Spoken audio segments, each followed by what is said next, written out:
Rees is telling the truth about Shedeur Sanders potentially playing and what it's like taking over coach at the bout, speaking about Shedeur Sanders and his offense. Now, we know the Browns' offense cannot get going in any shape, form, or fashion. It is pretty much a nightmare out there for this team. Now, Tommy Rees spoke with the media today and let some cats out the bag. What if I told you the Browns' offensive coordinator just dropped the most brutally honest take on Shedeur Sanders? And it wasn't the fairy tale story fans expected. Yep. Tommy Rees just shattered the internet's fantasy bubble with one jaw-dropping reality check about why Shedeur isn't getting reps. It's part brutal truth, part football drama, and 100% entertainment gold. Buckle up, because this one's got more twists than a fourth quarter comeback gone wrong. I'll say this, I came to Cleveland to work for Kevin. That's really the reason I took this job 2 years ago. Think the world of him, still think the world of him. Really, fortunate for the support he's given me over the last week, the support he's had for me over the last couple of years. I wanted to come to Cleveland to work for Kevin. I think the timing of it, you have a bye week, you have some time to step away and look at things through a different perspective and want to create a spark for the offense. And, again, how I feel is whatever they want me to do, whatever's asking me to help us win games, that's what I want to do at the highest levels. The Cleveland Browns offense right now looks like someone tried to start a car that's been sitting in Lake Erie since February. The engine sputters, the dashboard lights blink like a disco ball, and every time it almost gets going, someone forgets the keys are still in the ignition. That's the mood in Cleveland. Is there anything to this Shedeur not getting first-team reps? I think it's a little bit strange. Yeah. You do think it? So you think yeah, it is? I mean, okay. the guy's All right. one turned ankle from one concussion check from upstairs. Drake May had to leave the game for 2 plays last week because the upstairs they thought he had a concussion. Right. So how could he not get 1 rep during the week? Now, just because that's the answer doesn't mean that's what's happening, but that's true. If you're enjoying, please subscribe Shedeur Sanders to the channel. It helps more than you think. And into this mess strolls Tommy Rees, the new offensive coordinator, the man tasked with turning a jalopy into a jet. Reporters wanted fireworks, some grand promise of revival. Instead, Rees stood at the podium and gave the kind of honesty that hurts worse than a Myles Garrett shoulder check. If Zach Jackson and him and everybody else that we talked to have said that Shedeur looks good, he looks really good. Yes. He looks better, and we got Zach that say Dylan Gabriel ain't even an NFL quarterback. That's true. So how is it that this man can't get a rep with the ones, but that non-NFL quarterback can? We all what agree with sense that. does that make? It makes no sense. Clearly, the guys running the team disagree with us. Man, it doesn't make any and they're sense. the ones what are y'all trying to? What is the goal of this year? He basically told everyone, yeah, this offense, it's a group project where no one's done the reading. Rees comes from Notre Dame and Alabama, places where playbooks are gospel and quarterbacks don't have to introduce themselves to their receivers mid-game. You have to maximize opportunities even if there aren't a ton of reps to go around. You got to be creative with how you create some extra reps, specifically to get Shedeur ready if you can't get a bunch of reps there. So the good news is both guys are bought in and doing a good job of working hard and understanding how important those opportunities are, to be ready for the team. So it is a unique situation. I don't know how many times it's probably happened, but probably not a lot. And we have the right 2 guys mentally right now, and their demeanor and how they're prepping and how they're coming to work every day. But Cleveland, this is the wilderness. The bye week was supposed to fix things. Instead, it was just enough time for everyone to realize how broken they were. He didn't name names, but every word screamed, "We've got talent, we just have no idea what to do with it." The passing game? Apparently a group hobby went wrong.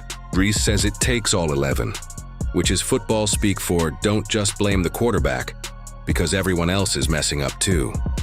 That's when Shedeur Sanders sneaks into the conversation, not by name, but by circumstance.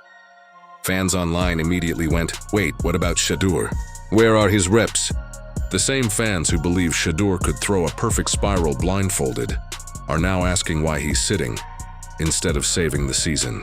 Here's the truth nobody wants to say out loud.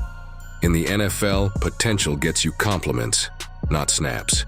And right now, that trust level seems lower than Cleveland's red zone efficiency. Rees did the coach speak thing, Talked about collaboration, the great staff, the process, the rhythm. Translation: we're trying everything short of exorcism. He says he's working with the quarterbacks, learning what makes them click, which is coach code for, we're still guessing, but at least we're guessing together. He even compared it to his play calling days at Notre Dame in Alabama. Back then, calling plays was like driving a Ferrari. Smooth, fast, powerful. In Cleveland, it's more like steering a shopping cart with one wobbly wheel. Every snap feels like an adventure.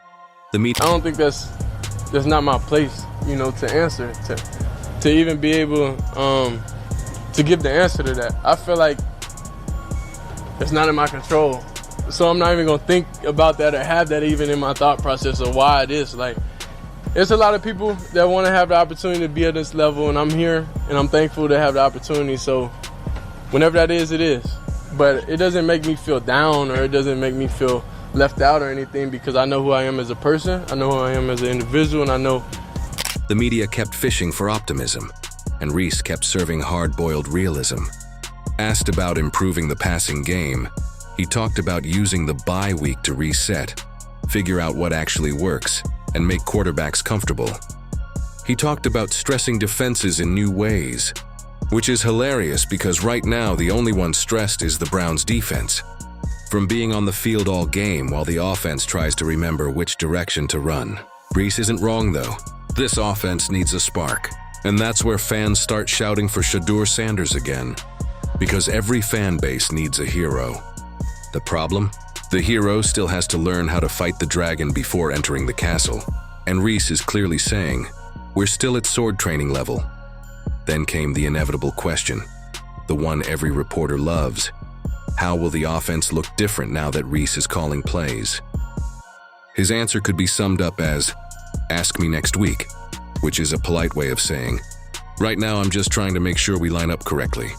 Rees said every play caller puts their own spin on things. Kevin Stefanski has his style, Rees has his. Translation: it'll look a little different, but if we're still scoring 10 points, please don't tweet me. At Alabama, every drive was poetry. At Cleveland, it's slam poetry, read off a crumpled napkin. Gabriel been thrown in situations against some tough competition, tough guys. So that goes to show you that Dylan Gabriel is getting all the reps in training camp and in practice, because Tommy Rees just said himself, he's been thrown in situations with some stiff competition. That means that he's going up against the first team Cleveland Browns defense in practice. Shedeur Sanders doesn't get them opportunities. So that's and he's not hiding it. It's not that Cleveland lacks weapons. They have receivers, tight ends, running backs, a whole buffet of talent. But as Rees said, having weapons doesn't matter if no one knows how to use them. The Browns' offense has become the NFL's version of assembling IKEA furniture without instructions. Every week, they try a new combination of plays and hope something finally looks like a chair. Meanwhile, poor Shedeur keeps popping up in fan conversations like a pop star cameo. But Rees isn't biting. He's busy trying to figure out why his current quarterbacks keep forgetting the lyrics. He even mentioned collaboration with Kevin Stefanski, said Kevin's been supportive, and that they're working together. Which is coach speak for, he's still my boss, so I'll say something nice. But make no mistake, Rees now has the keys. Still, he isn't promising miracles. When asked what fans should expect from his system, he dodged the label entirely. Rees also talked about making receivers more comfortable and reducing drops. That's a nice thought. But Browns receivers dropping passes has become a seasonal tradition. The funniest part? He still believes in rhythm. We just need rhythm, he said, as if rhythm could be downloaded like an app. The Browns offense doesn't need rhythm, it needs a seance. And that— But it doesn't make sense that he's a second string now and he's not getting any first team reps. It also doesn't make sense that he's not being considered to play any games this year, regardless of what we've been hearing. But this is the first time I've actually heard something that has to do with the planning and the development of any of the Browns quarterbacks, especially when it comes to Shedeur. They are being honest. Well, he is being honest. Tommy Rees is being honest with saying that, like, look, he's not going to get a ton of looks, but we're going to maximize whatever we can. And that brings us back to the Shedeur angle. Because fans believe rhythm comes with new blood. They wanted him under center yesterday. Rees, however, clearly lives in the real world, where rookies don't just get thrown into chaos without learning the language first. He's not about to toss Shedeur into the storm and hope lightning turns him into Superman. He's seen this movie before. Young quarterbacks with talent get hyped beyond reason.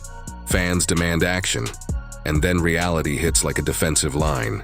Rees knows what happens when you throw someone in too early. The offense collapses faster, and then everyone blames the coordinator anyway. So instead, he's playing the long game.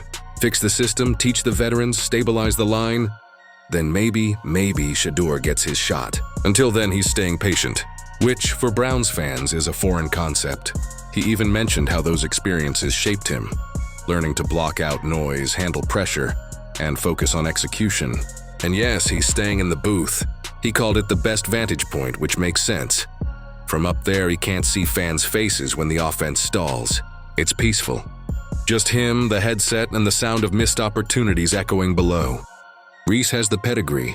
He knows how to make an offense hum. But this Cleveland project, it's like taking over a band where half the members forgot how to tune their instruments. He's rewriting the sheet music, trying to get everyone in sync. Tommy Rees, the offensive coordinator, just came out and said, because like I told you guys, it's a lot of smoke and mirrors with this Shedeur Sanders situation, man. Because we've seen footage of him in practice lighting it up. We've seen media reports. We've seen the fan out there in Cleveland on their radio show, in their podcast, talking about Shedeur Sanders is lighting it up in practice.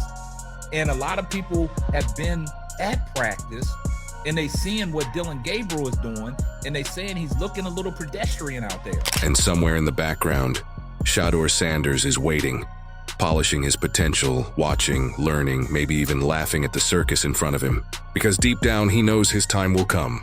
Just not while Rees is still trying to get the bass player to stop drumming. The reality is, Rees doesn't hate the spotlight. He just hates fake hope. And in a league built on delusion, that honesty is refreshing. Like cold water in a stadium full of hot takes. But don't think he's done talking. Once the questions kept rolling, Rees started dropping mini truth bombs about execution, communication, and play design. Stuff that sounds boring until you realize he's politely saying, "We can't even run the same route twice." The Browns' offensive line, he said, is finally stabilizing, which in Cleveland terms means no one's crying during film study anymore.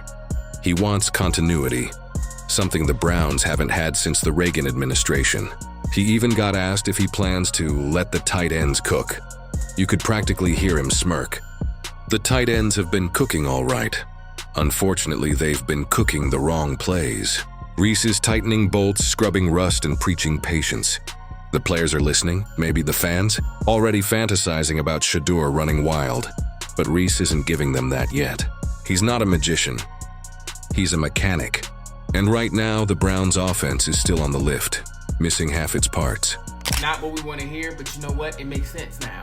Because the first few people, and when I say few, I mean 4 or 5 people that y'all put in front of the media when y'all ask about Shedeur, other than saying, I don't know or no, you actually gave a thought out plan that we can go with. We understand that he's a second string. We understand that he didn't come into the season a second string, but at least be a professional and give us a plan on how you plan on developing him if you're going to be asked these types of questions. So I don't mind this.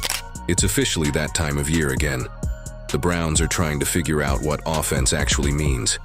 New playbook, new coach, same confusion.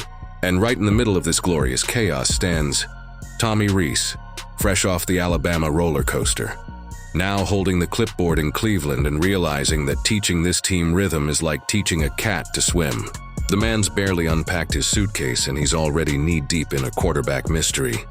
Shedeur Sanders, the internet's favorite highlight reel, the future, the hype, and yet somehow not the reps. The Browns' offense this year looks like it's allergic to momentum. The problem isn't just one player, it's all 11. The timing's off, the play design's messy, and half the receivers look like they're still buffering mid-route. You can almost hear Rees whispering, "We need rhythm," while the Browns are out there inventing new ways to trip over their own game plan. Fans are convinced Rees has a secret agenda.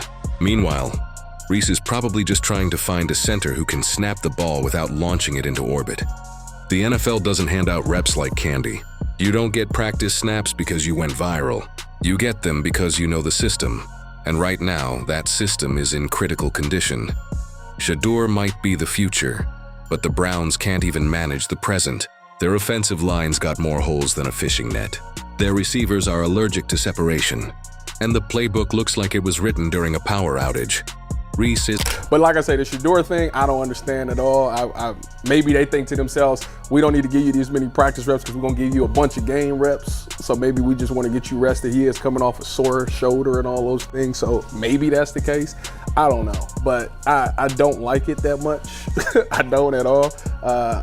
I think that going into this game, sitting some of the best wide receivers that you have is kind of diminishing him a little bit as well, because I want to see what he can. Rees isn't ignoring Shedeur. He's just trying to make sure the rest of the offense doesn't combust before September. That's the environment Shedeur's walking into, not some ready-made NFL machine. It's a science experiment where the results change weekly. He's watching from the sideline, and you can tell it's eating at him. He's a competitor, but Rees knows what the fans don't. Throwing Shedeur into this chaos now would be like tossing a Ferrari engine into a go-kart and hoping it runs smoother. And honestly, that's what makes his comments so refreshing. He didn't feed the narrative, didn't overpromise, didn't sugarcoat. He just pointed out the obvious. The Browns' offense needs fixing before anyone can shine in it. Cleveland fans, of course, took that personally. They always do. Within hours, social media was on fire. Why isn't Rees giving Shedeur reps? He's scared of his talent. He's holding him back. Meanwhile, Rees is probably too busy watching films, trying to figure out how his offensive line turned a simple protection scheme into modern art. Rees isn't downplaying Shedeur's potential. He's just being realistic. The kid's got arm talent, vision, swagger, but none of that matters if the offense can't protect him long enough to show it. And What is going on behind the scene?